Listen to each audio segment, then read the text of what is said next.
So change of background this week. I'm home for the holidays, so that's lovely. I hope you're all doing well. I hope that if you're in university, you're done exams or almost done exams, and I hope that they went well. So this week, because it is the last week before Christmas, and actually the last week of vlogs in this year, because we're going to take next week off, because it is week of Christmas, and Rick and I both celebrate Christmas, so we're just going to take that week off, and then we will be back in the new year. But because it is right before Christmas, the season of buying a lot of things, gendered marketing, and some issues that we see with that. So what I'm going to talk primarily about, I think, is, so if you do any online shopping, which like most people do these days, most websites you'll find around Christmas organize their products into lists so that it's easier for you to find things to buy for people, which like in theory is a good idea, because it can help you sort of like narrow down your selection. And so like a lot of them are really interesting. Like you'll have like for people who like to cook, for this kind of other interest thing, which I think is super helpful. The thing that gets me though is no matter what other ones I have, every single store basically will have a for him and a for her. So the first thing I see with this is it reinforces this idea that gender can tell you something about a person. And more so than that, that it's the most important thing about a person that will tell you things about them.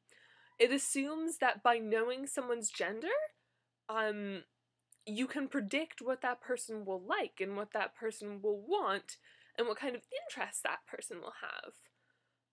Which is totally ridiculous.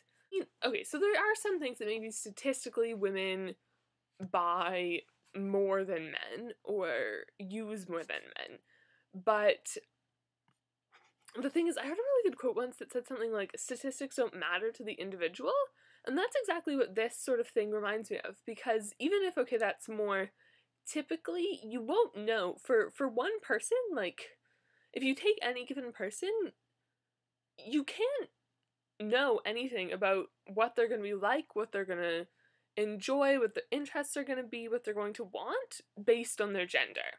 You just can't. It's such an arbitrary thing that we've put so much store on, to the extent that that is, when you're buying a present for someone, that's supposed to be the characteristic you consider first.